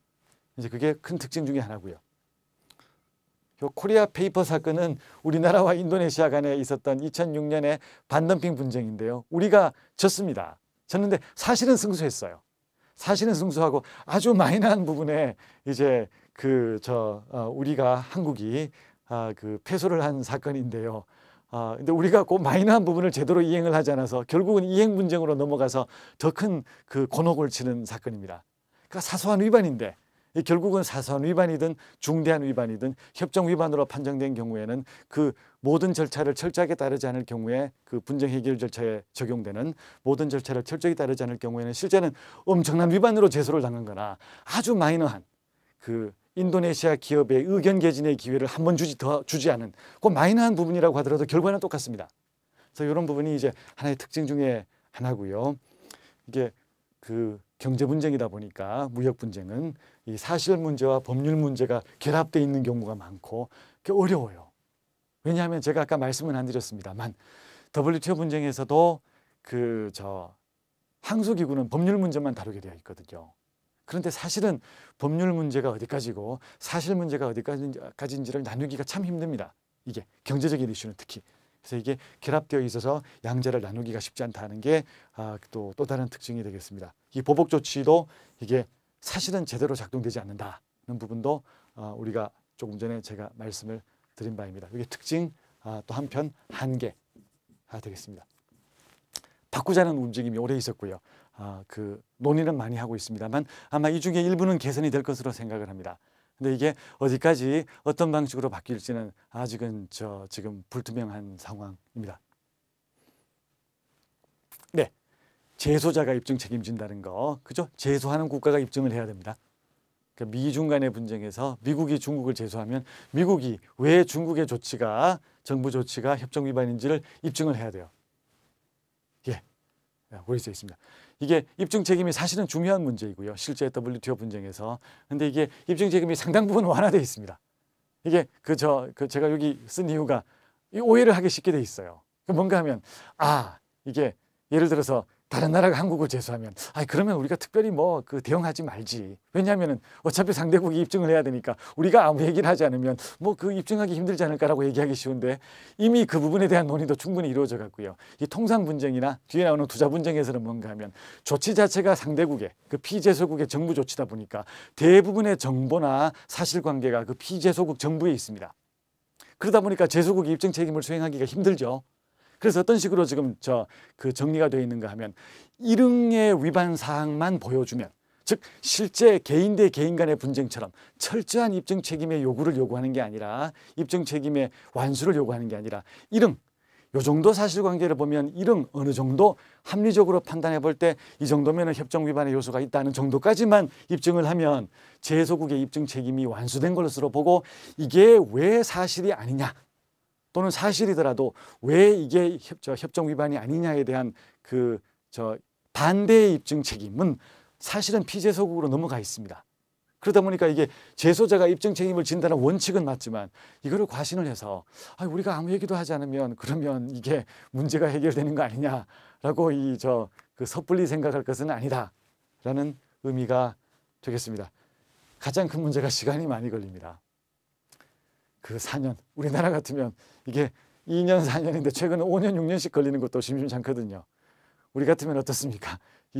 정부 한 번이 바뀌는 그 단계죠. 4년, 5년이면 우리든 미국이든 일본이든 정부 한 번이 바뀌는, 행정부가 한 번 바뀌는 정도의 긴 시간입니다. 아주 긴 시간이어서 이게 어떻게 이거를 기간을 줄일 것인지가 이제 큰 과제고요. 한편으로 이 통상 분쟁 해결 절차는 효과적인 정치 외교적인 압박 수단이기도 합니다. 그래서 이게 여러 국가들이 어떻습니까? 다른 정치적 외교적 이유가 있는 경우에도 일종의 이 압박을 위해서 상대방에 대한 압박을 위해서 통상 분쟁 해결 절차로 회부해서 그 결과를 도출하거나 또는 분쟁 자체를 그대로 이끌어가면서 압박 수단으로 유지를 하는 경우가 많이 있기도 합니다. 네, 그래서 이제 이런 부분들이 통상 분쟁 해결 절차의 그 특징으로 볼 수 있을 것 같고요.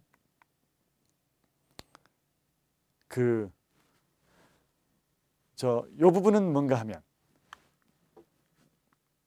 사실 이제 통상 분쟁 해결 절차에서 예를 들어 WTO 분쟁 해결 절차에서 WTO 협정을 해석을 하는데 협정의 많은 조항들이 주관적인 판단을 요구하는 부분들이 많이 있습니다. 어떻습니까? 이게 컵에 물이 반이 차 있는가요? 또는 컵이 반이 비어 있습니까? 어떤 시각에서 보느냐에 따라서 다르겠죠. 이게 점점 이런 류의 판단을 요하는 조항들이 WTO 협정에 많이 들어가 있고 또 이를 대상으로 하는 분쟁도 늘어나고 있습니다. 이게 미중 분쟁의 핵심을 이루고 있고요.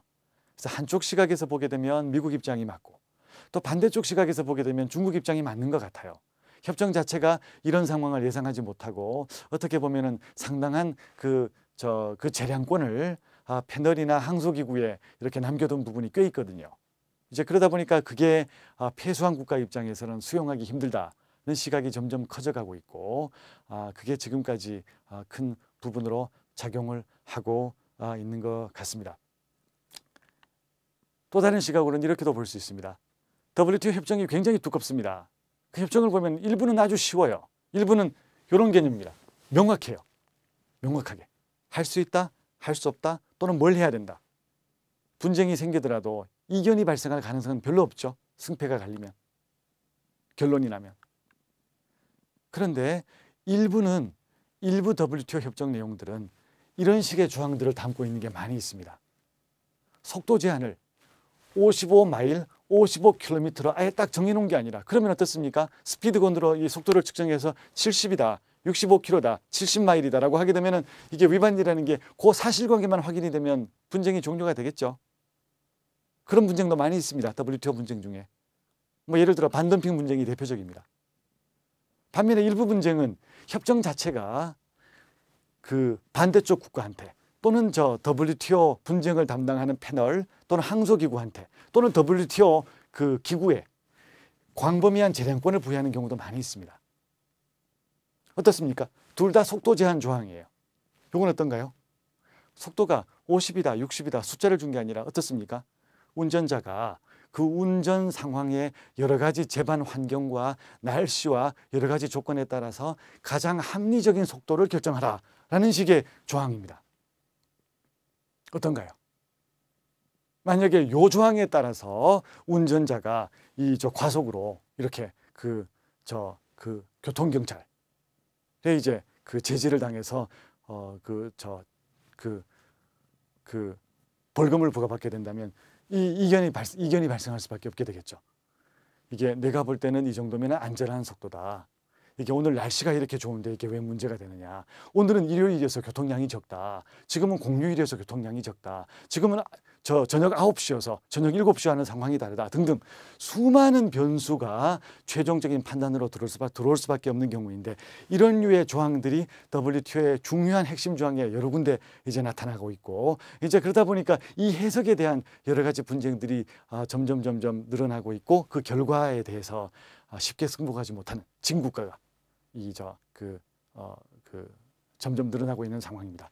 그래서 이런 부분들을 아까 조금 전에 보여드렸던 요 컵에 물이 반 차 있느냐 또 반 모자라느냐는 것을 보는 부분과 마찬가지 부분이고 일정 부분 불가피합니다. 협정 자체를 우리가 완벽하게 모든 상황을 다 쓸 수 없기 때문에 어느 정도 여유를 둘 수밖에 없고 어느 정도 이렇게 진폭을 둘 수밖에 없습니다. 그런데 문제는 어떻게 이제 진폭을 줄여나가고 어떻게 하면 그 와중에 좀 더 신뢰할 만한 또 예측 가능한 기준을 제시하느냐의 문제인데 지금은 이제 이런 부분들이 크게 지금 그 분쟁의 요소로 작용하고 있는 상황이 되겠습니다. 예. 그러면 이제 계속해서 한번 투자 협정 또 투자 분쟁 쪽으로 이제 넘어가 보도록 하겠습니다. 앞에 말씀드린 통상 협정, 통상 분쟁과 유사한 맥락입니다. 결국 국제 협력, 국제 경제 분야의 법규범이거든요. 똑같습니다.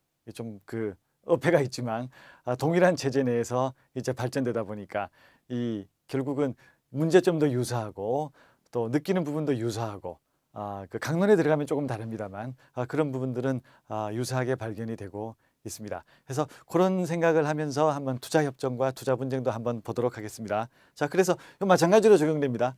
통상협정, 투자협정, 투자협정도 이 국가경제정책의 이제 그 접촉점을 어떻게 판단하고 어떻게 결정할 것인가가 지금 투자협정에 불만을 가진 많은 국가들의 지금 큰 우려사항과 관심사항이죠. 그죠? 예, 그러다 보니까 이게 앞으로도 지금도 그렇지만 앞으로도 계속해서 큰 과제로 남아있을 것 같습니다. 자, 그 투자 분쟁은 통상 분쟁보다 훨씬 신문에 더 자주 나옵니다. 왜 그렇죠? 신문에 자주 보시죠. 론스타 분쟁, 이런 투자 분쟁, 저런 투자 분쟁 신문에 자주 보시죠. 또 한번 14년 전으로 돌아가 보면 2006년에 우리가 한미 FTA 교섭을 할 때 수많은 내용들이 다뤄지지만 우리 기억에 남는 이슈들이 몇 가지가 있는데요. 그 중에 하나가 아마 그 투자 분쟁 해결 절차, 약칭 ISDS 절차라고 하죠. 여기 나옵니다. ISDS 절차가 많이 기억에 남죠. 왜 그럴까요? 그러니까 조금 전에 제가 한참 말씀드린 통상 분쟁은 그대로 있는데 거기도 문제가 많은데 그 문제는 왜 그렇게 자세히 얘기하지 않고 갑자기 이 ISDS 절차가 큰 관심을 끌게 됐을까? 아마 궁금하신 부분이 있을 것 같습니다. 왜 그럴까요? 이게 메커니즘은 유사한데요. 큰 차이가 있습니다. 뭔가 하면 이 투자 분쟁은 아까 제가 말씀드린 그 통상 분쟁의 큰 특징인 소급 적용 금지, 또 그 연장선상에서 손해배상 부재가 적용되지 않아요. 이건 별도의 분쟁 해결 절차입니다. 그러다 보니까 여기는 소급 적용되고 따라서 손해배상도 금전 배상이 이루어집니다. 그게 큰 차이죠. 그러니까 이제 국가들 입장에서는 민감하게 생각할 수밖에 없고, 패소를 하게 되면 이제 지금부터 내가 잘 제도를 고쳐보겠다 라는 취지의 통상협정의 메커니즘이 적용되는 게 아니라 잘못되면 그 잘못된 조치로 인한 손해를 상대방에게 금전으로 배상해야 된다는 게 큰 차이입니다. 또 다른 특징은 아까 통상 분쟁 해결 절차는 뭔가요? WTO 분쟁 해결 절차들, WTO 분쟁 해결 절차는 WTO 체약 당사국들, 회원국들끼리 서로 제소하고 제소당하는 거거든요. 그러니까 164개국 회원국이 서로 제소를 하는 겁니다. 국가들끼리. 미국이 일본이 미국을, 중국이 미국이 한국을 이렇게 제소하는 거거든요. 그러니까 국가 대 국가들끼리의 분쟁 해결 절차이고, 이제 그러다 보니까 거기에는 어느 정도 국가들끼리에 적용되는 외교적인 영향 또는 외교적인 분위기가 상당 부분 자리 잡고 있습니다. 국가들끼리 분쟁이다 보니까요. 이 투자 분쟁은 그렇지 않습니다. 외국인 투자자 개인이 자기가 투자한 외국을 투자 유치국이라고 그러거든요. 투자 유치국 정부를 직접 제소합니다. 이게 국제법에서 또 국제 분쟁에서 참 특이한 제도예요. 국가 대 국가끼리 분쟁이 아니라 개인이, 가령 제가 투자한 국가 정부를 상대로, 제가 베트남에 투자했으면 베트남 정부를 상대로, 여러분께서 이제 돈을 미국에 투자하셨으면 미국 정부를 상대로 소송을 제기한다는 거예요. 소송은 많이 제기하는데 맞습니다. 소송을 많이 제기합니다. 하지만 대부분의 소송은 그 나라 국내 법원으로 가는 국내 소송입니다. 주로 행정소송이죠. 정부를 상대로 하면. 아마 지금도 우리 대한민국 정부를 상대로 하는, 외국인들이 대한민국 정부를 상대로 하는 행정소송은 지금도 많이 이제 계류 중입니다. 반대로 한국 국민들이 외국 정부를 상대로, 가령 미국 정부를 상대로 하는 미국에서 또는 일본 법원에서 소송도 아마 굉장히 많을 겁니다. 그건 당연합니다. 이건 그게 아니라 국내 소송이 아니라 국제 분쟁 해결 절차로서의 소송이라는 차원에서 개인이 다른 나라 국가를 제소한다, 다른 정부를 제소한다는 것은 굉장히 특이한 제도입니다. 1966년에 시작해서 지금까지 유지가 되어 온 제도고, 이 특이한 제도 때문에 많은 사람들이 관심을 갖고 많은 국가들이 역시 관심을 갖는 내용이고, 이게 이 ISDS 절차를 통상 분쟁 해결 절차와 달리 보는 큰 요인 중에 하나입니다. 그게 두 가지죠. 하나는 금전 손해배상이 가능하다. 엄청난 차이입니다. 두 번째, 개인이 제소를 한다. 역시 엄청난 차이입니다. 그 두 가지가 이게 투자 분쟁 해결 절차를 전혀 다른 차원으로 생각하도록끔 하는 요인이 되었고, 그게 바로 ISDS 절차가 우리가 언론 보도를 통해서 자주 보게 된 계기가 되었고, 그게 바로 우리가 언제나 FTA 체결할 때마다 ISDS 얘기가 자꾸 나오는 게 그 배경이 깔려 있는 것으로 볼 수 있겠습니다. 자, 아까 제가 말씀드린 바처럼 요 그 투자협정 체제는 국제 다자화, 국제 기구를 만드는 게 아직은 이루어지지 않았습니다. 그래서 지금은 전 세계적으로 한 3,400개의 투자협정이 양자적으로 주로 다자조약도 있습니다. 근데 주로 양자적으로 이루어져 있고 이게 전체적으로 하나의 국제 투자 분쟁법 내지 국제 투자 분쟁 체제, 국제 투자법 또 국제 투자 체제 또 분쟁만 보면 국제 투자 분쟁 체제를 구성하고 있고요. 요거를 제가 아까 역시 다자주의 체제에서 설명을 한 이유가 전체적으로 그 기본적인 공통점을 갖고 기본적인 원칙을 다 계수한 차원에서 움직이고 있습니다. 가장 대표적으로 이 투자협정의 내용들이 상당 부분 유사해요. 일부 다르지만 핵심적인 조항들은 거의 유사합니다. 두 번째, 전부 다 대부분이 한 95%가 ISDS 절차를 다 비슷한 내용을 다 도입하고 있습니다. 또 많은 투자 분쟁의 한 70%가 익시드, 혹시 들어보셨죠? 익시드, 이 국제 투자 분쟁 해결센터, 익시드 협약에 따라서 만들어진 1966년 익시드 협약에 따라서 1966년 익시드 협약에 따라서 만들어진 국제 투자 분쟁 해결센터, 역시 익시드입니다. 센터를 그때는 센터로 C를 센터로 해석을 해서 국제 투자 분쟁 센터로 이제 가는 ISDS 분쟁이 대략 한 70% 정도 되는 겁니다. 그러니까 이게 어떻습니까? 요 익시드 사무국이 사실은 WTO 사무국처럼 국제기구화된 다자 분쟁 다자 체제의 공식적인 국제기구는 아니지만 사실상 익시드 분쟁 해결 절차 또 익시드 사무국을 통해서 비간접적인 다자화가 이루어진 것으로 이제 볼 수가 있겠습니다. 해서 전체적으로 다자주의 체제가 나름 자리를 잡고 있는 영역으로 볼 수 있겠습니다. 자, 그래서 이게 투자 문제 해결 절차고 ISDS 절차가 이게 약자입니다. 공식적인 명칭이 Investor 줄긋고 State Dispute Settlement ISDS죠. 이게 프로시딩의 약자가 되겠고요. 이게 외국인 투자자가 투자 유치국 정부를 상대로 국제중재판정부에 소송을 제기한다. 이게 되겠고요. 투자자가 내 투자가 투자 유치국 정부에 의해서 부당하게 침해당했다라고 판단하는 경우에 제소를 하게 됩니다. 자, 아무 때나 제소를 하는 게 아니라 전제 조건이 있거든요. 전제 조건이 뭔가요? ISDS 절차가 완비되어 있어야 되죠. ISDS 절차는 어디에 나오겠습니까? 어디에 완비가 되어 있죠? 말씀드린 바처럼 이 투자협정에 나와 있습니다. 투자협정에. 우리 정부가 체결한 투자협정이 대략 FTA 다 포함해서 한 110개 정도 됩니다. 110개 정도 됩니다. 이 110개 정도 되는 투자협정에 대부분이 한 95% 정도의 ISDS 절차가 들어가 있습니다. 그러니까 그 말은 뭔가요? 이 투자협정이 체결된 국가의 외국인 투자자는 한국 정부를 상대로 ISDS 절차를 개시할 기회를 갖게 된다는 것이죠. 또 반대로 그 나라에 즉 110개국에 투자한 한국인 투자자라고 하면 저처럼 개인도 있고 기업도 있습니다. 투자자들은 그 나라에 가령 독일에 가령 일본에 투자를 한 자신의 투자가 그 정부, 투자 유치국 정부의 잘못된 조치로 잘못됐다는 건 조금 어폐가 있겠습니다. 협정 위반, 무슨 협정인가요? 투자협정을 위반하는 상대국 정부의 조치 때문에 그 나라에 투자한 내 투자가 손실될 또는 멸실될 위기에 처했다. 실제 손실되거나 멸실되었다라고 할 경우에는 이 ISDS 절차로 진행할 수 있는 역시 권한을 우리 기업이나 개인도 갖게 됩니다. 예, 그게 이제 ISDS 절차가 되고 투자협정에서 만들어지는 것이 되겠습니다. 이게 특징입니다. 일부 이미 말씀드렸습니다. 이게 뭔가요?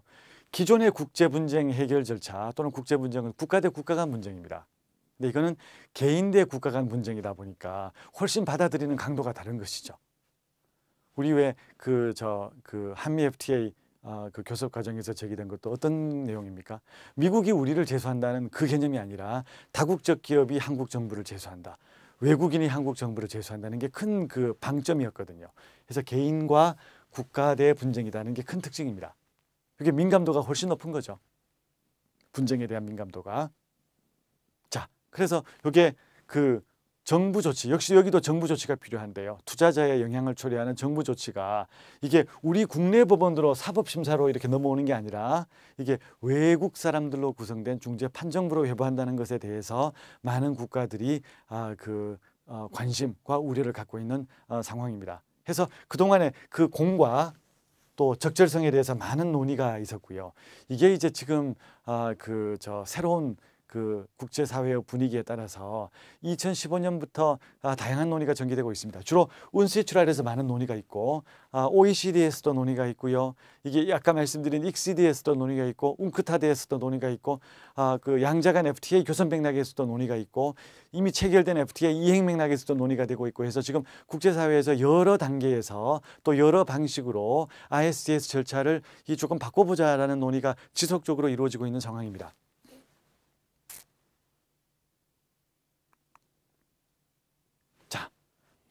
그게 이제 ISDS 절차에 대한 현재의 논의를 아주 간략히 한번 정리를 해본 내용인데요. 한번 보시면 52년 실험에 대한 재평가입니다. 이게 왜 52년인가 하면 이게 본격적으로 이게 1966년에 익시드 협약이 이제 도입이 되고 이게 본격적으로 적용되기 시작한 지가 지금 52년째여서 이 52년 실험에 대한 재평가를 지금 전 세계적으로 하고 있다는 것이고요. 일부 국가, 대표적으로 이제 유럽 국가입니다. 그 다음에 아프리카 국가들입니다. 그 다음에 일부 남미 국가들입니다. 이 유럽, 아프리카, 일부 남미 국가들은 뭘 주장하는가 하면 차제의 완전한 해체와 재건축을 주장을 하고 있습니다. 그러니까 기존의 체제를 완전히 없애고, 그 말은 뭡니까? ISDS 절차를 없앤다는 거죠. 그리고 새로운 제도를 도입하자는 게 이제 한쪽의 큰 목소리입니다. 반대쪽으로 지금 문제가 있지만 요거를 골격은 그대로 유지를 하고 새로운 걸 만들자. 골격을 유지를 하니까 뭔가요? ISDS 절차는 그대로 유지를 하고 다만 ISDS 절차의 문제점을 바꾼다는 게 이제 리모델링에 이제 가까운 내용입니다. 미국이나 일본이나 코스타리카, 페루 등등 일부 남미 국가들이 이 생각, 호주도 그렇고요. 이 생각을 지지하는 것으로 지금 알려지고 있습니다. 그래서 양쪽의 입장이 지금 대립하고 있고 어떤 방식으로 진행이 될지는 아직은 명확하지는 않습니다. 아까 제가 처음 말씀드린 것처럼 이쪽이든 저쪽이든 명확한 건 뭔가 하면 지금 우리가 하고 있는 이 3,400건에 적용되는 ISDS 절차는 이제 곧 바뀔 거라는 거죠. 얼마나 바뀌느냐의 문제만 남아 있습니다. 우리한테도 발등에 불이죠. 왜냐하면 우리가 이미 100여 건의 이 국제투자협정을 체결했기 때문에 FTA 포함해서 그러면 만약에 새로운 내용이 들어오게 되면 그 내용을 반영하기 위해서 어떤가요? 기존의 FTA나 투자협정을 개정하는 작업이 필요하겠죠. 그 다음 또 앞으로 교섭하는 그 투자협정이나 FTA 협정을 어떻게 바꿔나갈 것인가. 이제 하는 게 이제 우리가 새롭게 또 고민해야 되는 부분이어서 우리한테도 이게 전혀 강 건너 불은 아닌 상황이 되었습니다. 자, 이제 그랬던 부분이죠. 그래서 지금 다양한 합종연횡과 백가쟁명의 지금 논의가 이루어지고 있고 상당히 지금 많은 다양한 시각이 논의가 이루어지고 있습니다. 그래서 이게 여기에 대한 여러 가지 현재의 흐름을 정리하는 글을 쓴 논의를 한 글을 본 적이 있는데요. 그 글의 제목이 이게 이제 영화 스타워즈에 나오는 것처럼 Empire Strikes Back이라는 제목으로 글을 쓴 게 있고요. 그게 바로 뭔가 하면 국가의 반격이라는 개념입니다.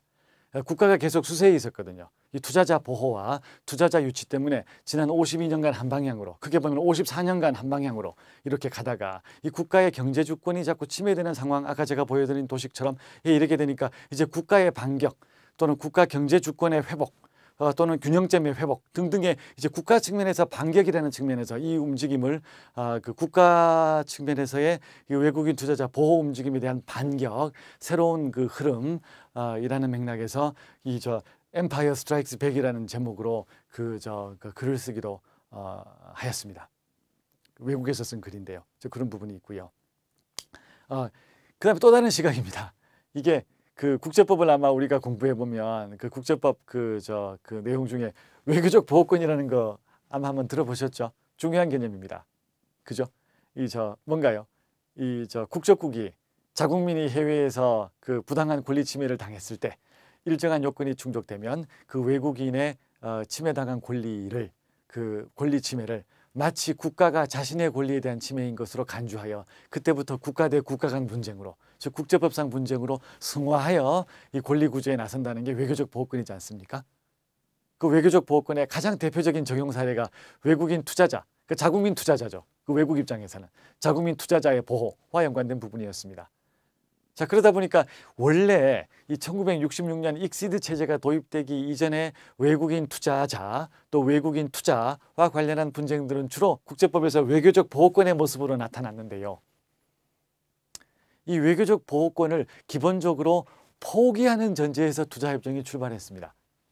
그래서 많은 투자협정에서는 그 명시적으로 외교적 보호권은 포기한다는 내용을 명시하고 있기도 합니다. 그게 이제 흐름이었는데요. 지금 이제 그 아까 말씀드린 것처럼 국가 주권의 회복, 그다음 국가의 재등장이라는 흐름에서는 역시 이게 외교적 보호권을 다시 살리는 게 필요한 게 아닌가. 그러니까 그 말은 뭔가요?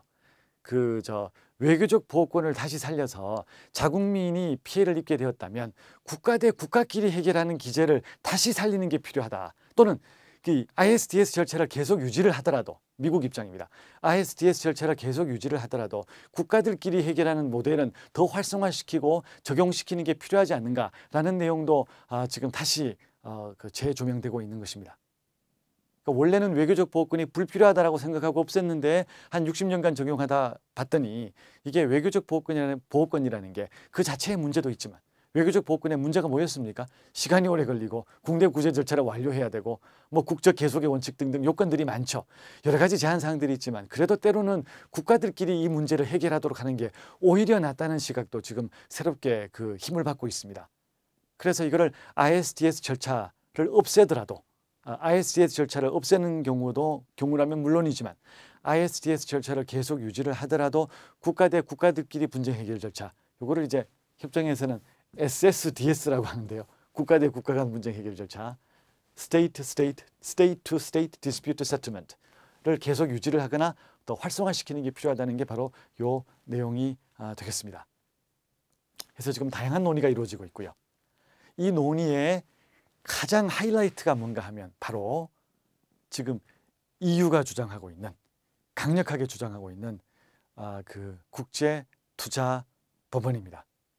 바로 그 인터내셔널 인베스트먼트 코트, 인터내셔널 인베스트먼트 코트를 만들자는 게 EU가 이제 그 유럽연합이 2015년부터 제시하고 있는, 줄기차게 지금 주장하고 있는 큰 그 항목 중에 하나입니다. 바로 ICJ처럼 또는 WTO 항소기구처럼 새로운 그 국제 투자 분쟁 법원을 만들어서, 사실은 ICJ에 더 가깝습니다. 투자 법원을 만들고 상설적으로 거기에 7명의 법관, 상설 법관입니다. 풀타임 저지 9명의 법관 또는 그 더 많은 수의 15명의 법관을 임명을 하자. 지역별로 안배를 해서 임명을 하고 임기를 정하고 그 임기 동안에는 하등의 다른 업무를 못하도록 하고, 이게 WTO 항소기구는 풀타임 잡이긴 합니다만 다른 직업을 갖는 게 허용이 됩니다. 즉 그 프라이빗 섹터만 아니면 다른 직업을 갖는 게 허용이 되거든요. 그러니까 많은 분들이 그 연구기관이나 또는 대학교에 적을 두고 있기도 했습니다. 그간. 근데 지금 EU가 얘기하는 그 국제투자법원 모델은 ICJ처럼 풀리 전적으로 오로지 이 법원 사무에만, 재판 업무에만 종사하도록 하는 그 상설 법관을 선출하자는 게 이제 EU의 아이디어고, 이제 그게 지금 많은 국가들의 호응을 받고 있습니다. 그래서 대표적으로 아까 말씀드린 그 아프리카 국가들, 남미 국가들, 또 그 일부 아시아 국가들도 이제 투자법원 아이디어에 대해서 선호하고 있고요. 그래서 지금 이 투자법원이 바로 전체적으로 이 모든 흐름의 논의를 이끌어가는 큰 그 핵심적인 아이디어가 되겠습니다. 그렇겠죠. 투자법원을 만들면 지금까지 모든 내용들을 다 원점으로 돌리고 새로 시작하는 거거든요. 자연히 재건축, 완전히 새로 출발하는 내용이 되겠습니다. 그러니까 그 말은 미국은 이걸 반대한다는 거죠. 투자법원 설립은. 투자법원은 필요 없다. 지금처럼 중재로 한다. 인베스트먼트 아비트레이션으로 한다. 문제 있다면 그 문제는 고치자. 이게 이제 미국의 그 생각이고, 지금 유럽은 지금 문제는 스트럭처럴 프로블럼, 구조적인 문제여서 몇 가지 고친다고 해결될 문제가 아니라 본질적으로 그 분쟁 해결을 담당하는 기구 자체를 새롭게 만들어야 된다는 게 지금 EU의 주장이 되겠습니다. 다양하게 논의가 되고 있고요. 지금 코로나 사태 때문에 원래 2020년 지금까지 상당한 논의가 있었어야 되는데요. 그 운세츄랄 UN 그 기구입니다. 또 그 OECD, 익시드 등등에서 많은 논의가 있어야 되는데 2020년 지금 코로나 사태 때문에 논의가 중단돼 있습니다. 아마 지금 현재 상황이 정리가 되면 다시 한번 또 그 격렬한 논의가 있을 것 같고요. 그 향배에 따라서 향후 아마 빠르면 3년 또는 5년, 또 길게 보면 10년 내에 지금 체제가 완전히 바뀌는 모습이 갖춰질 것 같고요. 이제 거기에 따라서 우리가 이 투자 분쟁, 또 투자 분쟁 해결 절차를 새롭게 세팅해야 되는 상황으로 진행을 할 것 같습니다. 우리가 지금 그 사이에 끼어 있어요. 우리 입장이. 그러니까 한국이 아까 통상 그 분쟁에서도 우리가 미중 간에 끼어 있지 않습니까? 미국과 중국에 대해서 우리가 다 지금 중요하게 연결돼 있죠. 중국은 우리나라의 제1위의 교역국이고 미국은 우리나라의 제2위의 교역국입니다. 그러니까 두 나라가 다투니까 가장 큰 피해를 보는 국가가 우리나라죠. 상당히 골치 아픕니다. 미중 통상 분쟁 때문에.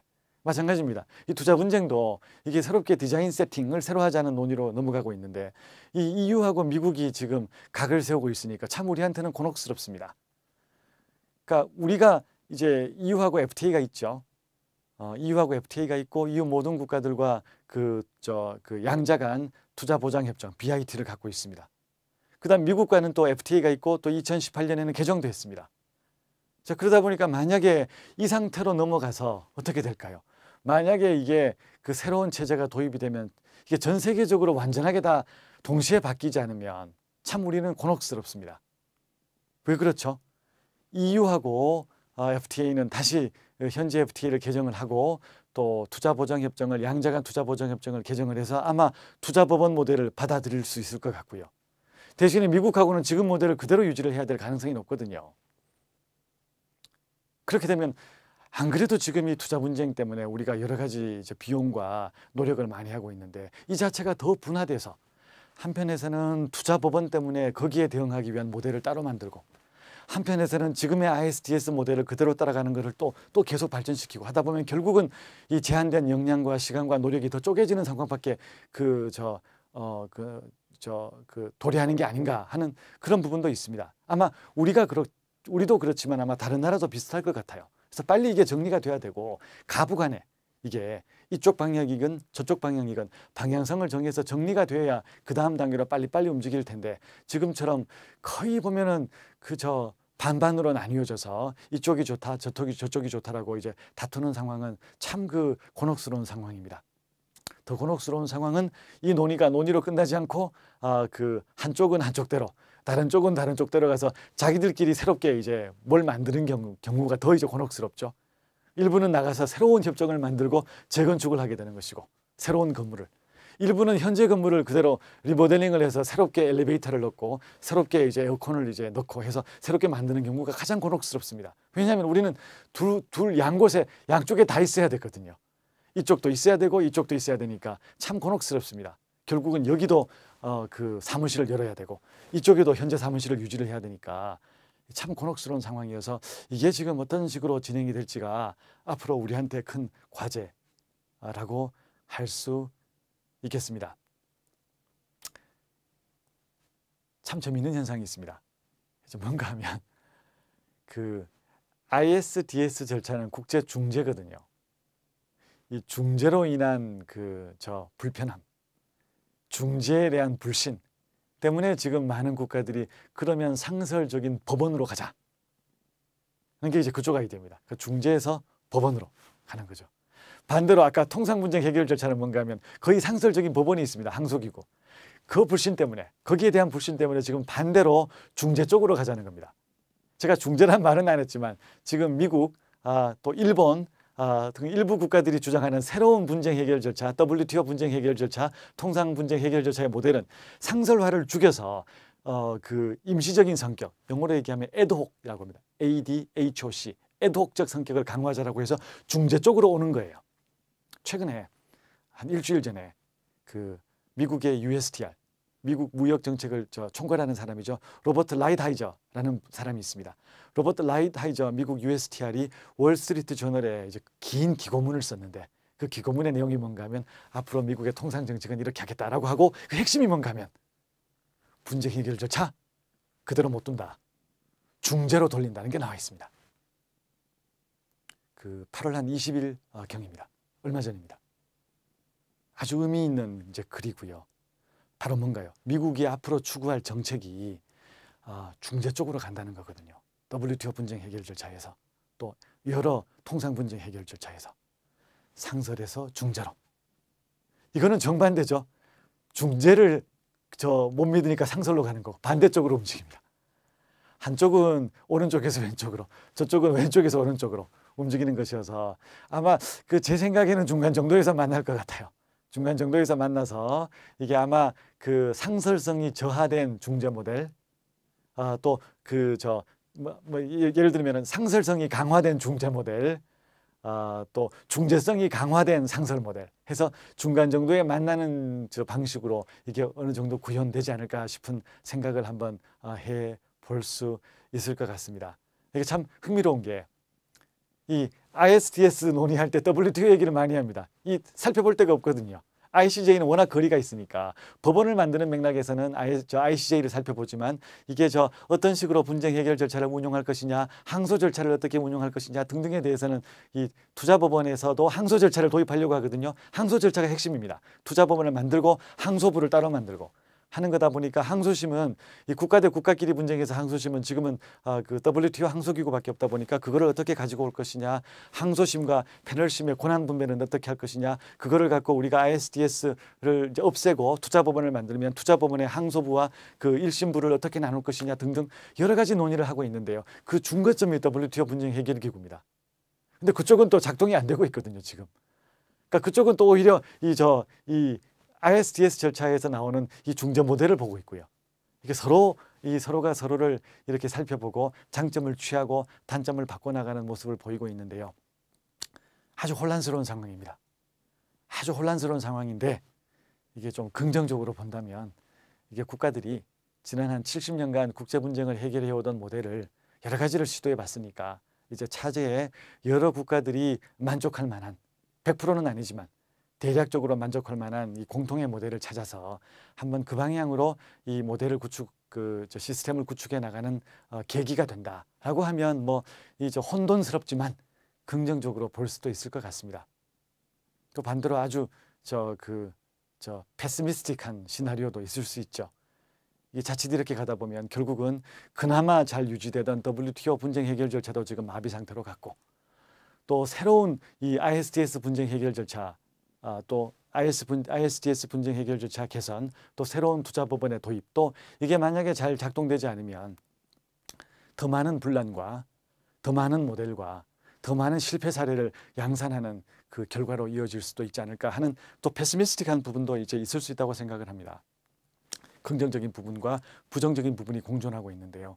이게 어느 쪽으로 이제 진행이 될지는 향후 한 3, 4년 또 길게 보면 10년 을 한번 지켜봐야 될 상황입니다. 우리한테는 아주 중요한 순간입니다. 이게 우리가 이 모든 대한민국한테 이제 우리가 이 모든 걸 한번 만들어 보라라고 하면 이제 우리 원하는 대로 이 통상협정 분쟁 해결 체제도 만들고 이 투자협정도 새로 만들고 투자 분쟁 해결 체제도 만들고 만들 텐데 그게 아니라 이게 여러 국가들이 같이 논의를 하고 특히 이제 그 논의 과정에는 강대국, 미국, EU, 중국, 일본, 캐나다, 호주 이 국가들의 입김이 굉장히 크게 반영이 됐거든요. 이제 그러다 보니까 이게 우리 예를 들면 싱가포르 이런 국가들의 입장이 참 난감하거나 곤혹스러운 상황에 처하게 되는 경우가 많이 있습니다. 한번 앞으로 유심히 지켜볼 문제이고 혹시 신문이나 언론에서 이런 논의를 보시면 이래서 그렇구나라고 이제 생각을 하시면 될 것 같습니다. 예. 그래서 지금 다자주의 체제가 위기에 처했어요. 사실은 다자주의 체제가 유지가 되는 게 필요합니다. 이게 우리가 국제법을 공부하니까 국제법이라는 게 뭔가요? 법적 규범을 확인하고 그 법적 규범을 전 세계적으로 적용하는 거잖아요. 규범을 확인하고 전 세계적으로 준수하도록 하고 위반자에 대해서는 페널티를 가하고 이게 이제 룰 오브 로 우리가 이제 추구하는 법적 규범 또 법의 지배의 이제 세계적 구현인데요. 이게 지금 힘들어지게 됐습니다. 여러 가지 이유가 있지만 이게 딱히 특정 국가의 잘못이다. 또 몇몇 국가의 문제다라고 보기보다는 전 세계적인 지금 분위기의 변화인 것 같아요. 전 세계적으로 오랜 기간에 걸쳐서 점점 다자주의 체제에 대한 확신, 또 다자주의 체제에 대한 신뢰가 약화되어 왔고, 그 와중에 2008년에는 경제 위기가 왔죠. 그 다음에 그 와중에 지금 2020년에는 코로나 바이러스 사태가 왔죠. 자, 이러다 보니까 많은 국가들이, 또 많은 국가의 국민들이 이 다자주의 체제가 이게 물론 좋지만 결국에 가서는 믿을 것은 우리밖에 없지 않는가. 결국은 믿을 것은 우리 국경밖에 없지 않는가. 결국은 우리끼리 이렇게 담을 쌓아야 되는 것 아닌가. 결국은 모든 물건은 우리가 만들어야 되는 거 아닌가. 결국은 모든 상품은 우리 내부에서 소화해야 되는 거 아닌가라는 시각을 점점 갖게 되는 게 제가 볼 때는 더 큰 문제 같습니다. 이게 바로 뭔가 하면 스스로 담을 쌓는 거거든요. 실제 담을 쌓기도 하고, 그 국경에서 관세 장벽을 쌓고, 미국의 경우에는 실제 멕시코하고 장벽도 쌓는군요. 실제 물리적 담도 쌓고 심리적 담도 쌓고 하는 게 지금 큰 문제입니다. 만약 이런 분위기로 간다면 아마 30년, 40년, 50년 후에는 아마 지난 70년간 우리가 2차 대전 이후에 이끌어온 국제사회와는 전혀 다른 모습의 국제사회가 아마 자리 잡게 될 가능성이 굉장히 큽니다. 우리한테는 큰 손해죠. 왜냐하면 우리나라는 어떻습니까? 다자주의 체제에서 정해진 규범에 따라서 우리 국민이 전부 성실하니까요. 열심히 일하고 좋은 물건을 만들고 좋은 서비스를 제공하고 해서 우리가 더 이렇게 세계적으로 나아가고, 그 세계적으로 우리가 우리의 장점을 알리고, 또 우리 경제력을 강화하고 국력을 증진시켜 온 게 지난 70년간의 우리의 모델이었는데요. 그 모델 자체가 지금 이제 무너지게 되는 상황이라고 하면 우리한테도 참 우려스러운 상황이라고 아니할 수 없을 것 같아요. 그래서 참 이게 지금 다자주의 체제의 와해가 안타까운 상황이고, 어떻게든 이 분위기를 반전시켜보는 그 움직임이 절실한 때라고 할 수 있겠습니다. 그러니까 지금은 국제화와 반국제화가 공존하는 것 같아요. 많은 사람들이, 또 많은 국가들이 국제화를 얘기하지만 이제는 국제화에 반대하는 움직임 또는 제한적인 국제화가 이제 전혀 이상하게 들리지 않을 정도로 세상이 많이 바뀌었고 분위기가 변화했습니다. 미중 통상 분쟁도 말할 것도 없죠. 아까 말씀드린 것처럼 이게 오늘 내일 해결될 문제가 아니기 때문에 계속해서 남아있을 것 같아요. 그러다 보면 어떻습니까? 우리가 이사갈 수가 없잖아요. 중국은 우리 옆에 있는 가장 큰 국가입니다. 아마 지난 5,000년간 우리 문화와 역사에 가장 큰 영향을 끼친 국가입니다. 앞으로도 그럴 것 같아요. 그다음 미국은 여러 가지 이해관계로 우리와 지금 가장 가까운 나라입니다. 이 두 나라가 이렇게 다투고 있고, 그 다툼이 단순한 다툼이 아니라 앞으로 경제체제나 국가체제를 이끌어가는 기본적인 철학에 대한 다툼이다 보니까 우리 입장에서는 참 곤혹스럽습니다. 이러지도 못하고 저러지도 못하고, 이게 오늘 내일의 이 일이 아니라 10년, 20년 더 이상 계속되는 상황일 것 같아요. 통상 분쟁은 계속 늘어나고 있고 투자 분쟁도 계속 늘어나고 있습니다. 우리나라의 투자 분쟁이 최근에 가장 급격하게 늘어난 상황입니다. 지금 우리나라의 투자 분쟁이 2020년 상황으로 공식적으로만 8건인데요. 이 8건은 대한민국을 제소한 외국인 투자자의 분쟁입니다. 8건인데 이게 옛날부터 8건이 아니라 2012년부터 8건입니다. 8년간이죠. 매년 한 건입니다. 꽤 많은 빈도고요. WTO 분쟁은 우리나라가 지금까지 40건 있는데 요거는 우리가 제소한 게 21건, 제소를 당한 게 19건입니다. 그래서 계속해서 분쟁이 늘어나고 있고요. 양쪽 다. 이게 여러 다자주의 체제의 위기에서 규범이 혼돈 상태에 빠지고 국가들이 자국 이기주의에 빠지고 이러다 보니까 분쟁은 늘어나고, 그 분쟁에 대응하는 우리의 역량이나 자원도 점점 모자라는 상황으로 넘어가게 되고 하다 보니까 참 여러 맥락에서 우리가 어려운 상황에 처한 것 같아요. 코로나 사태가 터지면서 이 분쟁들이 더 복잡해졌습니다. 지금 가장 많은 논의가 있는 게 코로나 사태 때문에 통상협정의 예외조항, 투자협정의 예외조항이 적용되느냐 적용되지 않느냐가 지금 또 새롭게 대두되고 있습니다. 옛날 같으면 생각해보지 못할 문제거든요. 통상 분쟁이 문제가 많고 투자 분쟁이 문제가 많지만 원래 문제 때문에 문제가 많았는데, 이제는 아무도 생각해보지 못했던 이 바이러스 사태의 확산 때문에 이게 국제체제가 마비된다? 외국인을 제한한다? 교역을 제한한다? 이게 되느냐 안 되느냐? 이 새로운 문제가 이제 생기게 되었거든요. 이게 바로 점점 더 많은 변수와 더 많은 고려사항 때문에 우리가 더 그 힘들고 어려운 그 판단을 해야 되는 상황으로 그 진행하고 있다는 뜻이 되겠습니다. 마지막입니다. 이 모든 게 어떻습니까? 이 모든 어려운 게 어떤 이제 그 논의가 필요합니까? 제가 볼 때는 국제법의 역량입니다. 이 모든 걸 헤쳐나가려면 우리 대한민국 전체에 국제법에 대한 관심, 국제법에 대한 지원, 더 국제법에 대한 자원의 투입이 필요하다고 생각을 합니다. 국제법 전반에 걸쳐서 이게 환경법이건 국제해양법이건 국제인권법이건 국제형사법이건 전 모든 영역에서 우리 전문가 또 국민적 관심이 필요하고요. 학교에서 교육도 필요합니다. 또 오늘 제가 말씀드린 국제경제 분야, 국제경제법에서도 전문가 양성과 이 분쟁 해결 절차에 대한 대응과 이 노력이 더욱더 배가 되어야 한다고 생각을 합니다. 그렇지 않으면 어떻게 되겠습니까? 이미 많은 국가들이 자기 입장을 반영한 규범을 만들고 그 규범을 우리한테 새롭게 가져오고 그 규범을 통해서 우리한테 또 우리 후손에게 이 규범에 따라서 분쟁도 제기하고 여러 가지 요구도 할 것 같아요. 거기에 대응하고 또 새로운 이 분쟁을 방지하고 또 분쟁이 생기면 우리가 성공적으로 방어하고 또 우리 그 교육 상품이 외국에서 피해를 보면 또 우리 투자자가 외국에서 피해를 보면 직접 우리가 더 적극적으로 협정을 이용해서 분쟁을 제기하기도 하고 이 모든 걸 하려면 국제법적 그 역량, 국제법적 인프라의 구축이 무엇보다 시급하다고 생각을 합니다. 하루아침에 이루어지는 건 아니거든요. 그러니까 이 모든 우리 국민의 역량 또 우리 관심이 다 모여져야 한다고 생각을 하고요. 제가 볼 때는 아마 이 동영상을 보시는 분들은 국제법에 대한 그 애정이 넘쳐나시는 분들일 것 같아요.